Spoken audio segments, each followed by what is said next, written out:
End of Oak Street released on August 14th, 2026. A sci-fi adventure movie where an entire section of a suburban area is transported back in time to the age of the dinosaurs. Reviews for the film made comparisons to beloved films and IPs like Jurassic Park, Goonies, and even the Twilight Zone. But does it actually sit on par with those films? Or does it merely mimic aspects of them in hoping of eliciting similar emotions as to something like Jurassic Park? I'm Tom the Wizard Man, and this is the Fake Wizards review of End of Oak Street. If this review provides you any value at all, please like and subscribe, as we're making reviews practically every single day. The year is 1982. The Platts attend a summer block party as a family. However, the facade of a perfect nuclear family quickly dissipates as we find out there's a bit of turmoil. Denise, played by Anne Hathaway, and Greg, played by Ewan McGregor, are going through a bit of a rough patch as they're going through financial hardships, and Greg had made a promise to spend the day with the family, but ends up leaving to deliver pizzas in an effort to bring in more money for the family. The kids feel the ripples of these issues as their son Brian, played by Christian Convery, supposedly has been acting out more frequently, and their daughter, Audrey, played by Maisie Stella, is prevented from seeking a better education from the financial hardships.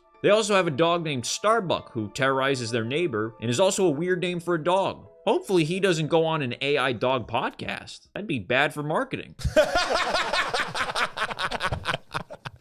The family notices odd anomalies around town, and during a rainstorm that night, the lights return. The rain has stopped and the power is gone, and as a loud scream is heard outside, the family becomes on high alert. Come morning time, they feel that something is off. Greg and Denise head out to check out the neighborhood and try to find Starbuck. While patrolling, they soon discover that not only are dangerous dinosaurs roaming about, but the town has seemingly been teleported into the past. Now the Platt family has to try and figure out a way to survive the roaming dinosaurs and find a way back to their proper time. The End of Oak Street is a movie I feel myself wanting to like more than I actually do.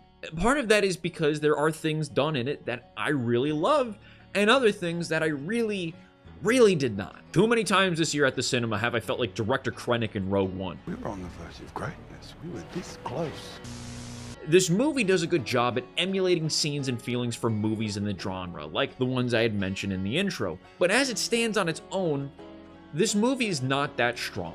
The more time that passes after seeing it, and the more that I think about it, it ages like milk. It's a fast food movie. It's tasty, feels a little off at times, but the more time passes and the longer it sits, it just doesn't sit right. There are setups that just fizzle out, executions that could have been done way better, and an ending with more questions than answers. For the issues, we have to get into spoiler territory to more accurately explain it, but before that, I'd like to talk about the things that I did enjoy, and there are things I enjoyed, which I can do without spoilers. On a cinematic and filmmaking level, I enjoyed that it tried to be unique. There was a lot of fun camera work and shots, and while not all of it was perfect, I'd say it was more positive than negative. There'll be scenes where members in the family are running in the background, but in the foreground, there's the neighbors. There's these funky shots where the characters' heads will take up either the left hand or right side of the screen, and it looks weird, but I enjoyed its weirdness. The filmmaking complements the setup and build-up for the reveal of there being dinosaurs, and it is effective. I would say that the first half of this movie is really good. The soundtrack felt reminiscent of Spielberg movies like E.T., which played a big role in the whole emulating emotion things like I had mentioned. But the soundtrack fits very well, especially in the first half. I feel like this movie benefits from being seen in the theaters because there are scenes where you hear the chaos happening outside, but the scene is focused on the family. So the surround sound of the auditorium gives that extra oomph. On a technical level, I think this movie was done very well. The performances are relatively good. Anne Hathaway and Ewan McGregor, I think, work well together as members of a struggling marriage being thrusted into this nightmarish situation. But I have grievances with some of the writing for the characters. Not the performances, the writing. The kids are okay with the exception of one, but we'll get into that during spoilers. But what about the real reason people want to see this movie? The dinosaurs. I like the dinosaurs. They use them sparingly, where I wish we got a couple more scenes of them, but the times we did get them, I liked them a lot. We get a more feathered and furry variety of dinosaurs, which I believe are more historically accurate now. There are a handful of scenes where dinosaurs show up and it's a little convenient. Like, oh no, all of these dinosaurs are in the house now. How are we gonna get up the stairs? How did we not hear all of these flying dinosaurs around us before? Oh geez, we were busy talking. Nobody noticed the giant Allosaurus literally charging at us. I feel like I need to disclose that as a kid growing up, one of my favorite movies was Jurassic Park 3. When the Spinosaurus snapped the T-Rex's neck, I was like, this is peak cinema. So as I was watching this, there were elements that reminded me of being a kid and watching dinosaur movies. And because I was getting those feelings, I really was hoping this was going to be on par with that style of Jurassic Park movies. Jurassic Park films are basically family movies that your kids can watch. They may get a little spooked, but the scariness is dulled by the cool factor of dinosaurs. This movie is so close to being in that space, but there are a couple of modern day additions that prevent it from actually being there. We are now getting into spoiler territory, so you have been warned. There's a scene of dinosaurs banging. It's a completely unnecessary scene and turns this from a movie you could have shown an 8 to 10-year-old to something you gotta now wait a couple more years to show them. And it's not like a quick shot and they get off of it. No, Denise has Greg pose in front of the dinosaurs to take a picture of him in front of the act. There's gonna be people who say, oh, it's not a big deal, but it was completely unnecessary. You can do more adult humor in a film like this, but there's better ways that it could have been done. Like with the Goonies. In one of the beginning scenes with the mom statue of David, which has his anatomical parts on it, Chunk accidentally breaks it, and it's a setup for the scene of the kids hoping the mom doesn't notice it. That scene is more adultish humor, I guess. The difference is that in that scene, it was just the anatomical parts. Mouth makes a quick quip about it, how they wouldn't be there without it, but there's a pretty good chance that that went over kids' heads. Kids know a bit about anatomy because they have to go to the bathroom. And most know that there's a difference between what a boy or a girl has. But at a younger age, the knowledge that there are different organs is really about it. They don't have the full context of the birds and the bees, or at least I hope they don't at 8 years old. The point being is that showing the action, even if it's with dinosaurs, was completely unnecessary to be in this film, as it now takes this film from being more approachable to show a younger demographic into not. I want to make it clear that I'm not pearl clutching at the scene. Intimate scenes can be used tastefully and a completely cohesive narrative function, but they have their place in movies that are for a more mature demographic. It's a movie about a family trying to survive dinosaurs. It could have been a perfect bring the whole family type of movie. Kids like dinosaurs. I would have recommended parents take their kids to this if it wasn't for the dinos banging. Following up about the kids' performances, they're alright-ish. Part of the issue with the kids is that they aren't given the opportunity to do much, so they feel a little bit dull. Things are set up, but there's no real payoff for it. Brian is set up to seem like he's acting out. We're told he broke a kid's arm, and it seemed to be more intentional than he claims. And now the brother of said kid is looking to beat him up. You have a scene where Greg returns from delivering pizza, and he sort of confronts Brian about smoking, claiming he smells it on him. However, during the course of the film, we don't really see any of his acting out come into play. The most would be him impulsively attempting to try and get Starbuck back, but that read more as just a boy trying to rescue his dog more than acting out. There's the scene where Brian is trying to find Starbuck, that the brother attacks him, but the scene just fizzles out as the brother with the broken arm pulls him off of him, telling him to stop, as they're mixed up about the events, and then they just leave. The event, the build-up, goes nowhere, just like Brian and Audrey's development. Audrey is made out to be the nerdier sister, but they really don't do anything with it. Like, she's the one who pieces together how and why this cosmic phenomena happened, and that's really it. The third kid that the family picks up is named Jeanette, and she's like a cardboard cutout of a person. She's stone-faced for most of the scenes that she's in.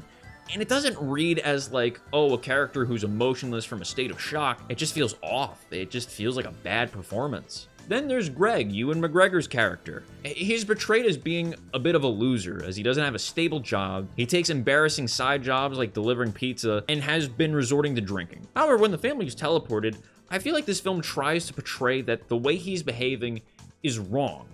and I disagree. After the family fortifies the house, they sit down to talk, and Greg is being optimistic, reinforcing that they're going to survive and find a way home. He cites that God won't let them die, which Denise and Audrey push back against in a way that feels a little more sharper than it should. There's also another scene where Audrey and Jeanette mention how they don't believe in God, and it feels off. It feels purposely included. Regardless, Denise confronts Greg that night about what they're going to do and why he's being so optimistic, and it leads into them fighting about his job, her book, communication, etc. It felt kind of forced. My issue is that Greg's character being optimistic wasn't wrong. That's exactly what he should have been doing.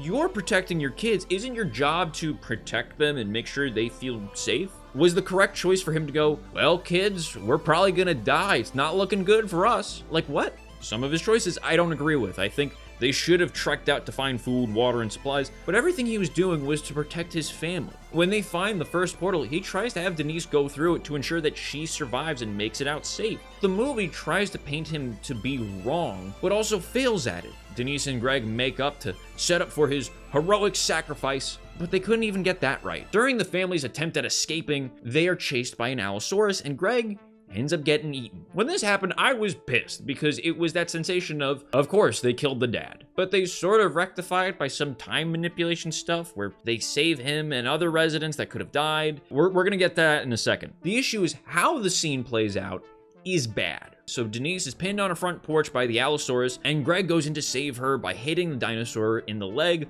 with a sledgehammer, and then he ends up hitting the dinosaur in the head, which briefly takes it down. Cool scene. He should have went in for the kill and just... Greg runs to Denise, and instead of trying to go up the stairs to help her, they hold hands by the railing, and in those few seconds, the Allosaurus eats his leg, and then eats him. Denise and the kids watch in horror before slowly starting to make their way back to their house. Firstly, I wish they gave him a more heroic death. If you were going to kill him, do it in a way that makes it feel like he actually sacrificed himself for his family. His death is very anticlimactic because of the way it was presented. It's bad because the Allosaurus got his leg in one swift motion. It's an Allosaurus. It's big. The Allosaurus taking the time to munch on his body feels off. Realistically, the Allosaurus would have finished him in like 3, 4, 5 bites, and then would have been back up for seconds going after Denise and the kids. It cutting to the family, Charlie Brown walking away in a slump was such an odd choice, as it essentially removed all of the tension tied to the Allosaurus being present. Like, it's stereotypical, but you could have had him yell, "Run," before getting eaten, and as the family's escaping, you hear him yelling or the sounds of him being devoured. Or you could have had it while the Allosaurus was preoccupied eating Greg, Denise was able to land a kill shot on him. And then that's why they slowly walk away, because the Allosaurus is dealt with. The way that it was presented just did not hit the way that they intended it to, which is a shame. Finally, there's the ending. Denise and the kids find a time portal and jump through it. They end up arriving over 20 minutes before the time anomaly first happened. And in that time, Denise calls for a pizza, which Greg comes to deliver, basically stopping him from getting caught in the original portal and getting eaten. It cuts to a TV showing the events that happened, now taking place 2 years ago. In it, we see characters who survived, as Denise had also called them before the event happened and got them to escape. Plus, the final shot has Jeanette's family, who she saved, as well as a second Jeanette. Seemingly a happy ending, if you don't think about it. Did Denise not call the house to save herself and the kids? Shouldn't there be 2 versions of them now? The original Denise, Brian, and Audrey, and before the time jump Denise, Brian, and Audrey, did she let them go? Because if she did, they'd now be without Greg. So any scenes of him saving them previously, he wouldn't be there to do. If those versions of Denise, Brian, and Audrey died, wouldn't the ones who jumped through the portal cease to exist? But also, if they did call and save this timeline's Denise, Brian, and Audrey, how would that work?